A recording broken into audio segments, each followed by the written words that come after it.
Chers compatriotes, le mercredi 30 août dernier, le peuple congolais s'est réveillé horrifié, affligé, mortifié au vu des effroyables images de massacres perpétrés à Goma et qui font froid dans les dos jusqu'aujourd'hui. Ce qui est pire, c'est que ce ne sont pas tous ces groupes armés, ivres du sang congolais et des minéraux du Congo, qui ont tué comme ils le font depuis plusieurs années sans crainte de représailles. Ce ne sont pas non plus les agresseurs rwandais et leurs supplétifs du M23 qui ont violé, massacré, incendié les villages et sommé les Congolais à fuir leurs terres, comme ils le font depuis plusieurs années déjà. Mais ce sont les militaires de la garde républicaine congolaise qui ont froidement et lâchement massacré nos compatriotes qui voulaient tout simplement manifester pour dénoncer l'occupation de notre territoire par le Rwanda, tout en regrettant vivement la passivité des forces de la MONUSCO. Le mercredi 30 août 2023 est un jour que nous n'oublierons jamais. En cet instant si grave et si douloureux, où le peuple congolais ne sait plus à quel saint se vouer, parce que massacré à la fois par les étrangers et par ceux-là même qui sont censés assurer sa sécurité, j'adresse de nouveau en son nom la compassion, l'affection et la sollicitude de la patrie aux familles et aux proches éplorés. À partir d'aujourd'hui, le monde doit savoir que le peuple congolais est en danger de mort.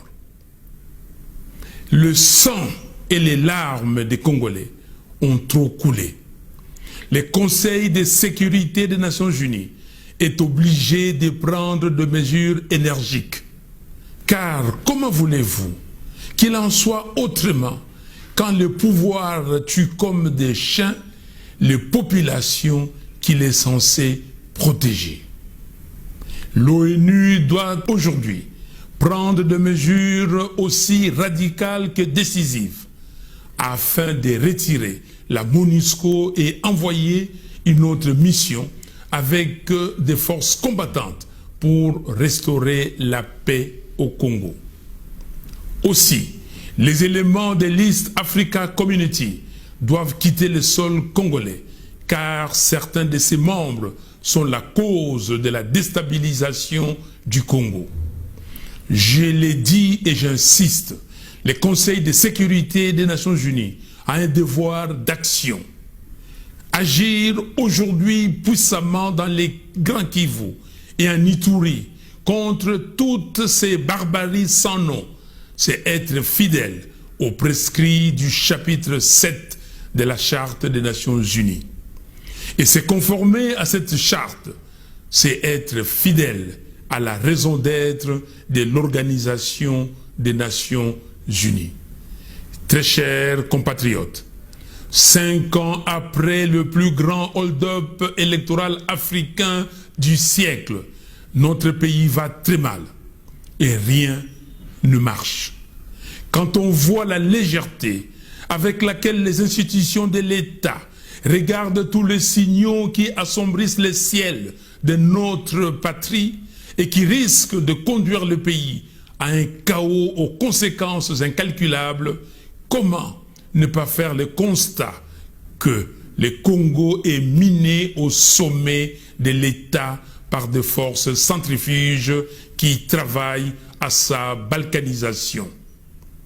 Là où les Congolais espèrent un processus qui va sauver la patrie en danger, les ennemis de la République concoctent une logique électorale qui parie fondamentalement sur la tricherie.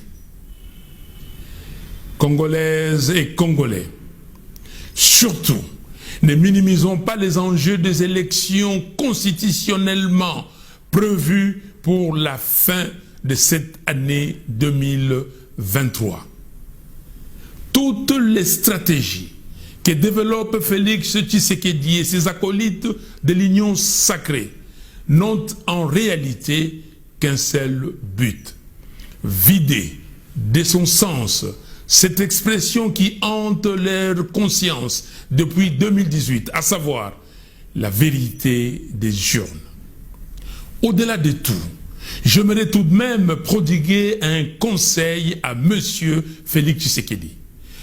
Prenez la mesure de la gravité de la situation et arrêtez de jouer avec le feu.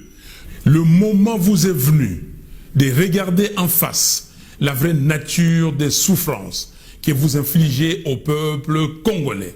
Car on ne joue pas impunément et trop longtemps avec un peuple et son destin. En effet, toutes les magouilles politiques et toutes les démagogies sont appelées un jour ou l'autre à se briser devant la colère populaire et les sursauts patriotiques du peuple. Depuis 1960, jamais les défis que le Congo doit relever n'avaient touché aussi profondément ce que nous sommes et ce que nous voulons devenir.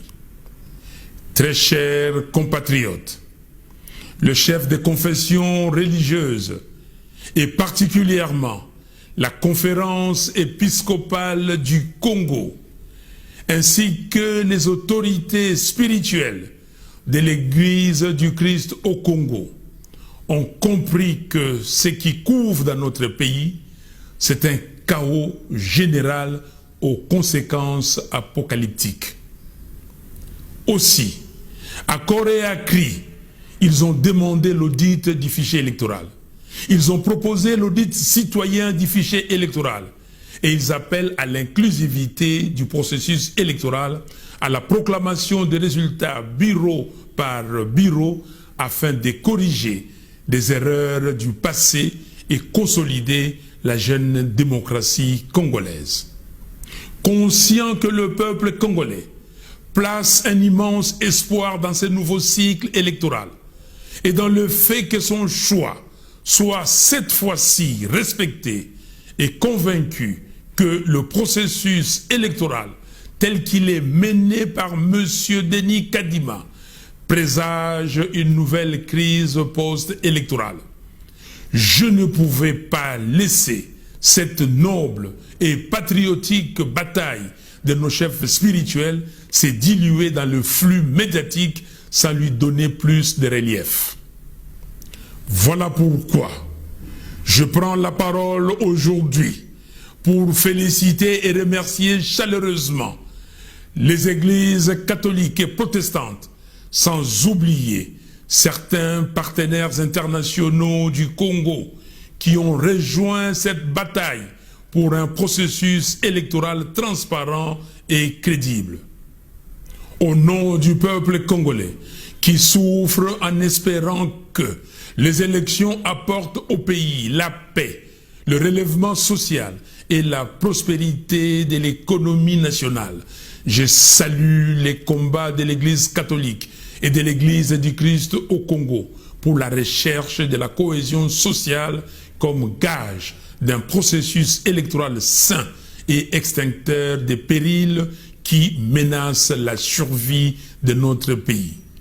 Je me permets de leur redire ici, par ces mots, que je veux solennels et au nom du peuple congolais tout entier, combien nous sommes fiers d'eux, fiers des valeurs d'intégrité, de vérité, d'amour du prochain et d'exhortation à l'unité nationale et au sursaut patriotique qu'ils portent.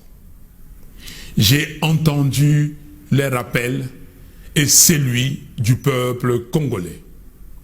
J'invite le militant des partis politiques, les syndicats, les étudiants, les associations de la société civile et les activistes des mouvements citoyens à se faire l'écho de ces messages de remerciement et d'encouragement aux chefs de nos confessions religieuses afin que leur combat gagne en puissance d'imposition d'un processus électoral sain, inclusif, transparent et crédible.